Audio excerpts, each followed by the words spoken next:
Kami nyatakan PSN itu bukan proyek strategis nasional, tetapi adalah penggusuran skala nasional. Kenapa?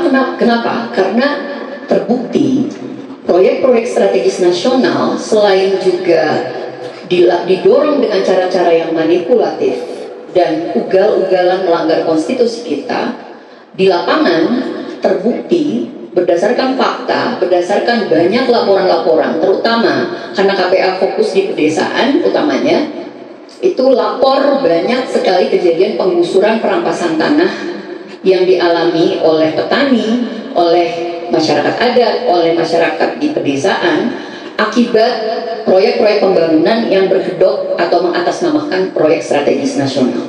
Betapa proses-proses PSN ini sangat manipulatif dan penuh rekayasa yang dilakukan secara sistemik, tapi dibuat seolah-olah legitimate secara hukum dan politik.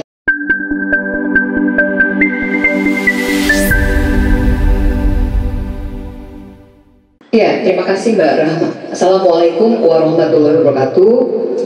Salam sejahtera, salam sehat kawan-kawan semuanya. Yang pertama adalah KPA ini adalah organisasi yang sejak 94 mendorong, mendesak negara untuk menjalankan satu agenda politik kebangsaan, agenda land reform, reforma agraria. Kenapa? Karena memang ada masalah agraria yang bersifat struktural, di mana sistem ekonomi politik agraria kita semakin didorong liberal dan kapitalistik. Nah, ini perjuangan yang sangat lama, teman-teman semuanya. Jadi saya juga ingin mengajak teman-teman untuk mulai juga memahami masalah-masalah agraria tidak sekedar masalah tanah ansih sebagai media tanam, tapi tanah adalah sumber kehidupan kita, tanah adalah harga diri, apalagi bagi kaum petani. Nah, kami sejak 2021 sudah merilis catatan akhir tahun Konsorsium Pembaruan Agraria, judulnya adalah PSN. Tetapi kami nyatakan PSN itu bukan proyek strategis nasional, tetapi adalah penggusuran skala nasional. Kenapa? Karena terbukti proyek-proyek strategis nasional selain juga didorong dengan cara-cara yang manipulatif dan ugal-ugalan melanggar konstitusi kita, di lapangan terbukti berdasarkan fakta, berdasarkan banyak laporan-laporan, terutama karena KPA fokus di pedesaan utamanya, itu lapor banyak sekali kejadian penggusuran perampasan tanah yang dialami oleh petani, oleh masyarakat adat, oleh masyarakat di pedesaan akibat proyek-proyek pembangunan yang berkedok atau mengatasnamakan proyek strategis nasional. Kita ingat dulu awal-awal pemerintahan Jokowi ada satu PSN yang menggusur 11 desa di Kabupaten Majalengka untuk PSN pembangunan ibu kota Bandara Internasional Kertajati, BIJB. 11 desa digusur untuk pengadaan tanah 5.000 hektar yang sekarang bandaranya mangkrak. Kemudian setelah itu terus berlanjut penguatan regulasi. Yang ingin saya tekankan adalah mari jangan ragu untuk menyebut PSN PIK ini sebagai konflik agraria. Kenapa ini penting Bapak Ibu sekalian, teman-teman semuanya? Ini adalah konflik agraria yang sifatnya struktural, karena negara seringkali menyatakan ini sengketa tanah biasa. Ini hanya soal ganti rugi, santunan, dan seterusnya. Padahal ini adalah satu proses pembangunan, ini adalah proyek-proyek yang secara sistemik dibuat sedemikian rupa, ada APBN-nya, ada aparatur negaranya, ada aparat keamanan, agar regulasi-regulasi yang diterbitkan untuk memperlancar yang namanya proyek strategis nasional. Nah, konflik agraria struktural ini adalah sebenarnya manifestasi dari terjadinya perampasan tanah rakyat, atau yang sering kita kenal dengan land grabbing, perampasan tanah di atas tanah, di atas wilayah hidup masyarakat yang difasilitasi oleh modal, yang difasilitasi oleh hukum, dan disetir oleh modal. Jadi sebenarnya ada backingnya di dalam proses-proses penggusuran atau pengamputasian, pencerabutan rakyat di atas ruang hidupnya, terutama tanah. Nah, ini yang perlu kita tekankan, bahwa apa yang terjadi sekarang di PIK itu adalah konflik agraria sifatnya struktural. Kenapa? Karena dia sistemik, berdampak luas dari sisi ukuran, dari skala dampak sosial, dampak ekonomi, dampak politik, dan seterusnya. Dia juga vis-a-vis sebenarnya dengan negara. Jadi bohong kalau misalnya ini adalah transaksi jual beli biasa. Pasti ada mafia tanah yang bekerja. Bohirnya nggak akan langsung turun. Pasti ada berlapis-lapis, sehingga nggak akan ke tracking sebenarnya siapa yang melakukan proses pengadaan tanah atau transaksi jual beli. Itu yang pertama. Jadi pasti vis-a-vis dengan negara atau vis-a-vis rakyat dengan badan usaha swasta. Nah, yang lebih lucunya, karena ini banyak sebenarnya orientasinya profit dan bisnis, justru disitulah biasnya pelabelan proyek strategis nasional. Begitu mudahnya satu proyek yang profit oriented, yang itu sebenarnya merupakan proyek-proyek badan usaha swasta, lalu dengan mudahnya mereka akan dilabeli proyek strategis nasional. Kita lihat beberapa proyek-proyek yang mangkrak, terutama dari sisi pembebasan lahan. Rempang itu mangkrak sejak lama. Tiba-tiba dia bisa maju secara kencang ketika dinyatakan sebagai PSN di tahun 2023. Nggak lama setelah PT MEG, PT Sinji Group itu menandatangani di depan Presiden Jokowi, langsung Menko Perekonomian menetapkan Rempang Eco City sebagai proyek strategis nasional, dan itu langsung cepat. Brimob, semua aparat keamanan masuk, Pemda juga mendukung, BP Batam apalagi. Jadi dia sistemik, dia terstruktur, dia di backup oleh banyak, dari mulai regulasi, anggaran, aparatur negara, birokrat, termasuk aparat keamanan. Dan biasanya memang ada keputusan-keputusan pejabat publik. Nggak mungkin ini tidak berjalan di atas rel, yang itu seolah-olah dibuat agar legitimate secara hukum dan legitimate juga secara politik. Jadi artinya ada penerbitan keputusan pejabat publik. Kalau di urusan konflik agraria itu pasti misalnya penerbitan hak atas tanah. Apakah itu HGU, hak guna usaha, hak guna bangunan, hak pakai. Nah, sekarang produk Undang-Undang Cipta Kerja ada yang namanya HPL, hak pengelolaan, yang sekarang sedang banyak gusur petani di Cianjur. Sekarang kita lagi demo. Di Poso terjadi penggusuran atas nama bank tanah, kemudian di Seko, di IKN, di Penajam Pasir juga atas nama bank tanah. Jadi ada penerbitan hak-hak atas tanah untuk konsesi-konsesi skala besar. Atau kalau di urusan kehutanan misalnya izin kehutanan, HTI, tambang, zona konservasi, dan seterusnya.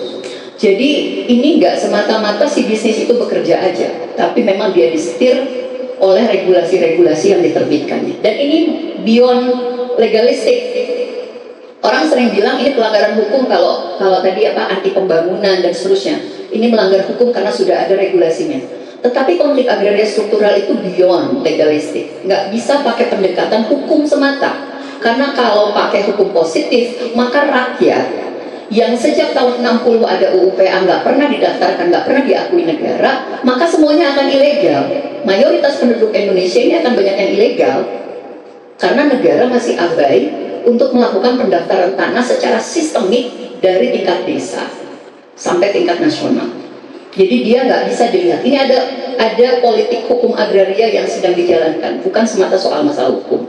Nah, kalau kita bicara soal PSN, teman-teman semuanya, KPA mencatat sampai dengan 2023 itu selama rezim Jokowi berkuasa sudah ada 2.939 letusan konflik agraria yang terdampak 6,3 juta hektar tanah di seluruh wilayah Indonesia. Jadi konflik agraria struktural itu selalu terjadi setiap hari. Artinya ada resistensi masyarakat. Nah, kenapa PIK nggak terdeteksi sebagai konflik agraria atau tidak meledak seperti Rempang? Bisa jadi perlawanan masyarakat itu belum membesar, atau juga mungkin ada upaya-upaya yang sistemik untuk meredam itu.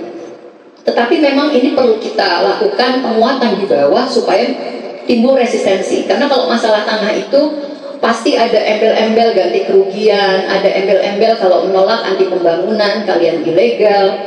Ini adalah proyek strategis nasional, nggak bisa menolak, dan seterusnya. Jadi masyarakat dibuat sedemikian rupa, termasuk dengan langkah-langkah intimidasi, represif, teror, dipecah belah. Tadi ada soal desa, di banyak konflik agraria, banyak pemerintahan desa, lurah, itu bagian dari masalah itu sendiri. Dan selama rezim Jokowi ini meningkat tajam konflik agraria dibandingkan misalnya dengan pemerintahan SBY.